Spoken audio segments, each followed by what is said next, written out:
Eng xavfli og'riq qoldiruvchi dorilar. Videoni saqlab qo'ying, yaqinlaringizga yuborib qo'ying. Yurak-qon tomiri kasalliklari borlar diklofenak, ketorolac preparatlaridan ehtiyot bo'ling. Sababi yuqori dozalarda va uzoq qabul qilinganda infarkt, insult xavfi bir necha barobar oshib ketadi. Kritikuish предлагаю. O'rniga nima ichaylik desanglar, naproxen yoki past dozada ibuprofen xavfsizroq hisoblanadi. Agar sizda oshqozon, ichak tizimi kasalliklari yoki 12 barmoqli ichak va oshqozon yarasi, eroziya bo'lsa, eng xavfli preparatlardan biri asetil salitsil kislotasi. O'sha oddiy aspirin yuqori dozalarda gastrotoksik ta'sir ko'rsatishi mumkin va aspirin qatoriga indometazin ham qo'shiladi. Endi esa jigarga eng xavfli ta'sir qiluvchi oddiy nesteroid yallig'lanishga qarshi preparatlar.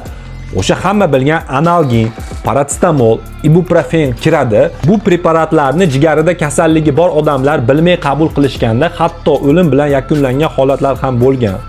Shunaqa foydali kontentlarni o'tkazib yubormaslik uchun Real dorixonaga obuna bo'lib qo'ying. Ichayotgan dorilaringizni izohlarda yozib qoldiring. Men esa kommentlarda hammanglarga ularni qanday tanlashda javob beraman.